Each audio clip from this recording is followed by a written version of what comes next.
The entire session from this morning and from yesterday has been about where do we locate this conversation on reparations and reparative justice. Which are the institutions that we must work with, that we must empower, that we need to entrust in taking forward the conversation on reparations and reparative justice. And as the AFRODAD board chair referenced, Dr. Olomo's speech from a couple of years ago in one of the AFCODs he attended, is that there is no other place other than looking within and inside the continent, the institutions that we have, because these are our institutions, no matter the challenges that we may face in trying to work with them, in trying to ensure that they're able to advance the kind of things or meet the expectations that we as citizens of this great continent have in mind. But not only does that role and responsibility stop at the African Union level, this panel was deliberately designed to have politicians who know how to play with the psyche of the human being. They are the psychologists that psychologists hope they could be, because they are the ones who can shape what Comrade Briggs was talking about, the grassroots mobilization. Politicians are the ones who know how to get the psyche of grassroots citizens to understand what this conversation is. And we are very lucky to have such a dynamic set of politicians, as well as a very quickly evolving African Union Commission to take us through this last session. So without much ado, I want to start with Dr. Olomo. This year has been announced, the theme is reparations for the AU, being championed by the Republic of Ghana. But the next 10 years has also been assigned for this work. So please, if you could just tell us in about 5-7 minutes, what is the big picture over the next decade for the African Union? And then we'll come back to the honorable members. Over to you, Dr. Patrick. Ce que je voulais dire, Jason, et j'espère que l'interprétation est déjà en marche, c'est que les 10 prochaines années, nous les entrevoyons dans le contexte de l'Union africaine comme des années qui doivent permettre au continent d'accélérer sa transformation productive. Lorsqu'on parle de transformation productive, on veut revenir sur la nécessité pour le continent d'investir de manière soutenue et massive sur les infrastructures productives et sur l'ensemble des... Oh, it's not working for now. For her.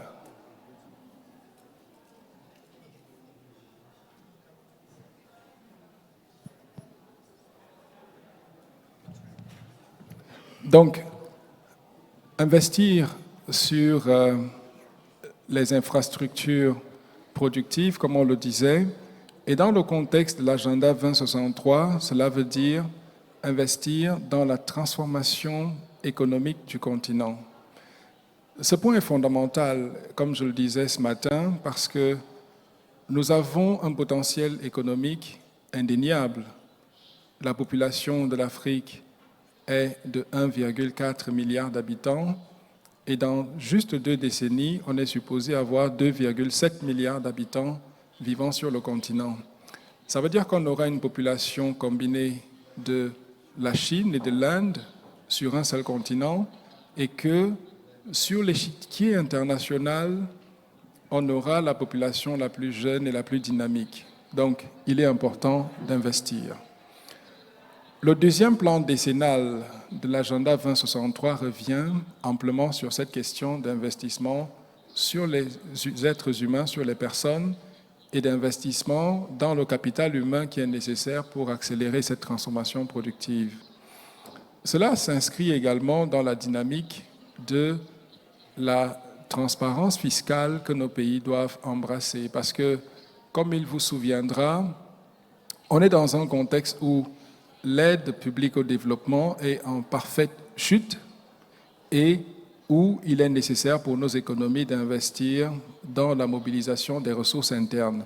Et si vous avez écouté le panel précédent et que vous avez pris acte des positions qui ont été formulées, vous allez voir que le continent se positionne aujourd'hui à l'avant-garde de la réforme fiscale internationale. C'est une bonne chose de réformer l'architecture financière internationale, plus fondamentalement l'architecture fiscale.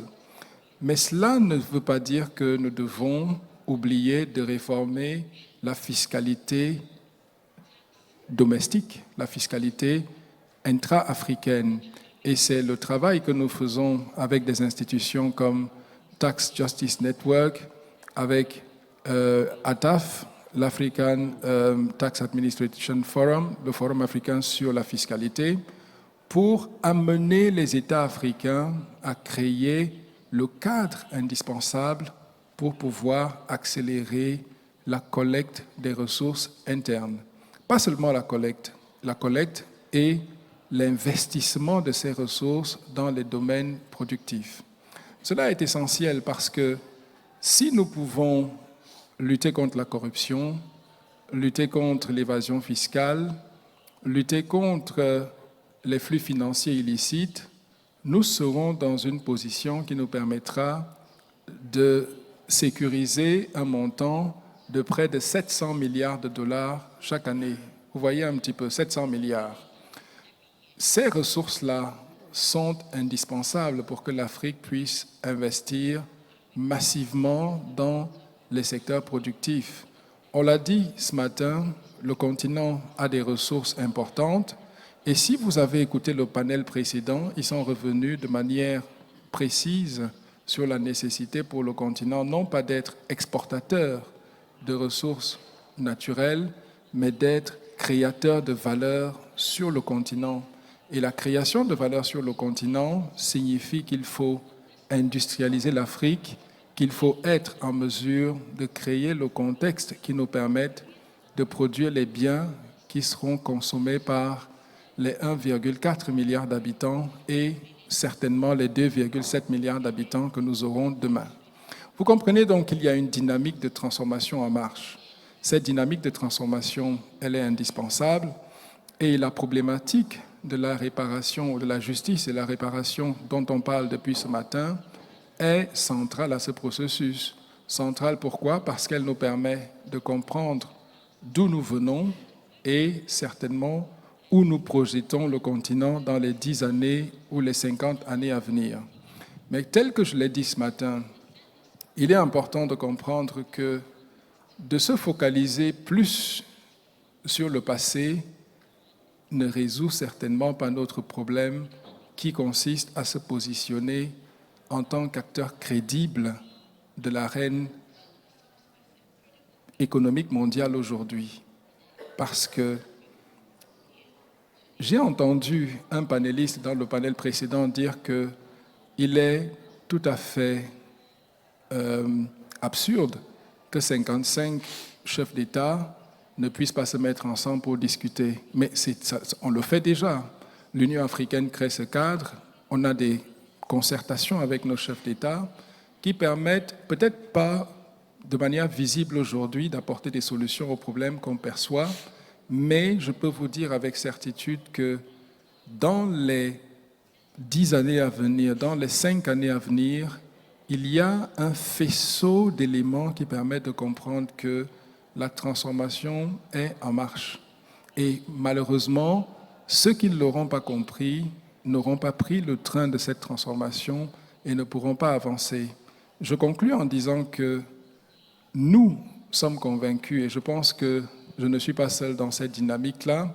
Il y a dans la salle un ensemble de personnes et d'institutions avec lesquelles nous travaillons. Nous essayons de coordonner le travail de ces institutions-là. J'ai parlé un petit peu de ce que nous faisons avec Tax Justice Network, ATAF et toutes les autres institutions, Afrodad par exemple, sur la question de la dette.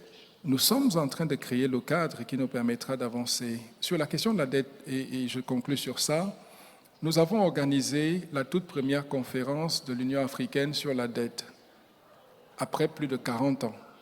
parce qu'elle devait avoir lieu en 1983. Malheureusement, il a fallu plus de 42 années pour pouvoir y arriver. La conférence a été un succès. Maintenant, nous sommes en train d'évoluer vers la finalisation de la position africaine commune sur la dette. Position africaine commune qui n'est pas une œuvre de charité. On ne demande pas la charité, on ne demande pas l'aumône. On a posé les bases de ce que la gestion de la dette sera dans les décennies à venir. Premièrement, créer un cadre qui nous permet d'assurer une gestion harmonieuse de la dette et deuxièmement, la capacité de nos pays à pouvoir se projeter dans un avenir d'endettement qui permette d'investir de manière efficace dans la transformation de nos économies. Donc voilà un petit peu ce que nous faisons. La dernière chose, lorsqu'on discute au niveau du G20, au niveau des autres instances internationales, on a tout à fait compris que l'Afrique doit elle-même réclamer sa place de leader dans l'arène des nations. On le voit aujourd'hui avec la réforme fiscale internationale où, malgré toutes les oppositions et malgré toutes les turpitudes qu'on a rencontrées, on est parvenu à aboutir à un processus qui permet de formuler aujourd'hui le cadre fiscal international du XXIe siècle. Donc voilà un petit peu ce que l'Afrique peut faire lorsque l'Afrique est unie, lorsque l'Afrique parle d'une seule voix, lorsque l'Afrique définit elle-même ses priorités qui ne sont pas des priorités importées. Donc, Jason, je vais m'arrêter là parce que c'est une question extrêmement importante sur laquelle je pense qu'on peut passer la journée à discuter. Merci. Thank you very much, Dr. Olomo, for framing that in a very deliberate way to demonstrate that there are real attempts to try and give us the over 1 billion people on this continent, the African Union that we truly desire, the type of African Union that will espouse and epitomize the tagline on Agenda 2063, which is the Africa that we want. And that can only happen if the African Union also applies itself and structures itself through the Africa that it really wants as well. And I think that came out very clearly throughout the day, but also especially in the last panel.